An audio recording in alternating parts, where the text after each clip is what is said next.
Sa wakas, mga kaisda, meron na din tayong fry sa ating P-Dirt at saka sa iba nating strain.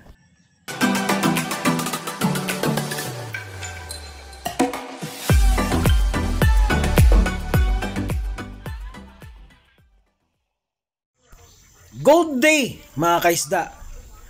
Good day sa ating lahat.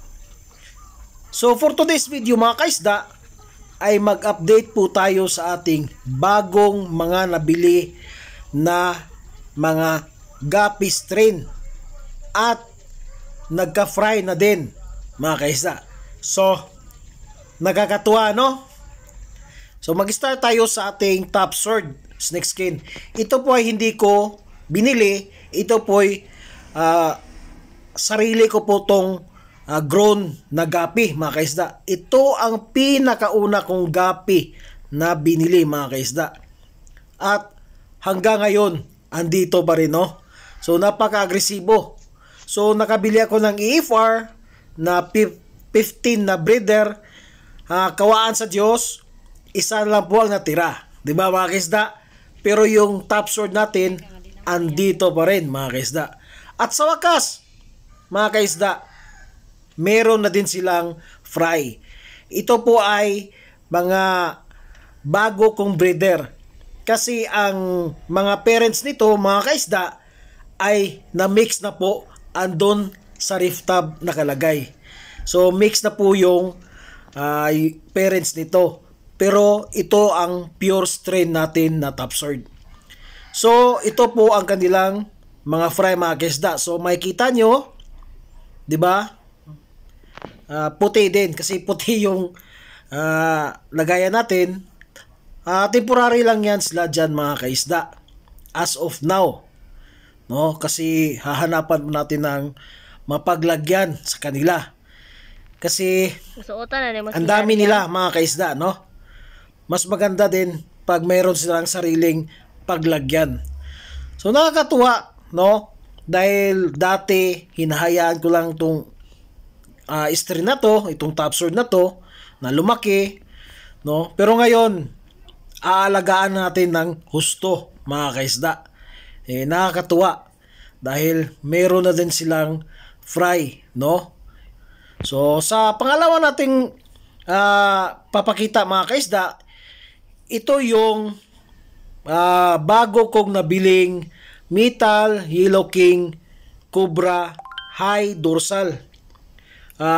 Sad to say, mga kaisda, nagka-fry nga sila, pero ang nakuha lang namin ay 3. At least may 3, mga kaisda. Pero akala namin na makakakuha pa kami kasi nung pagkuha namin, parang bago pa lang yun eh. Nag-start ng mag-drop. Pero wala na talaga kaming nakuha, mga kaisda. So okay lang.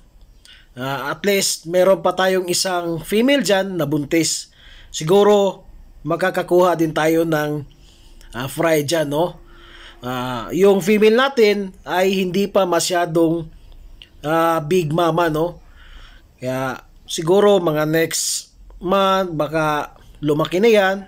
Mas maganda, marami na din tayong makuwang fry. So yan po ang kanilang fry, mga kaisda, no?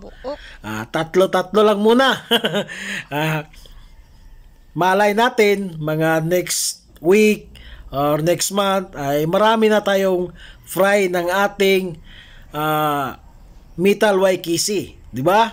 Padadamihin natin yan kasi napakagandang strain po ito. High dorsal po ito, mga kaisda, no? Nabili lang din natin ng mas mababang presyo kasi naghahanap tayo ng mababang presyo pero quality yung gapi, di ba, mga kaisda? So yan, nakikita nyo ang tatlong gapi, no? Di ba? Nakakatuwa din. Bagong bili natin yan eh, no? Parang 1 week lang eh, may fry na tayo. So sa next natin, mga kaisda, ay itong P-Dirt natin, no? So 2 male, 4 na female. So naghihintay ako ng sobra isang buwan mga kaisda nitong stream na to, dahil matagal silang nag-drop. Pero sa ngayon mga kaisda, sa wakas no, nag-drop na din sila mga kaisda no. Nakakatuwa. So meron pa tayong 3 female dyan na buntis no. Ang nakuha natin ay sobra 10 yung fry na nakuha natin mga kaisda. So yung mga pinaglagyan natin ng kanilang mga fry mga kaisda ay temporary lang po yan. Meron po akong 4 na trapal na bakante. So ang kulang nun is yung trapal, dahil yung isa is butas, may butas yung trapal niya. O yan po ang ating feeder mga kaisda no. Nakakatuwa no. Temporary lang po yang nilalagyan nila ngayon mga kaisda. So meron na ding pagkain na nilagyan ng kunting BBS mga kaisda. So siguro mataas na yan 1 week dyan.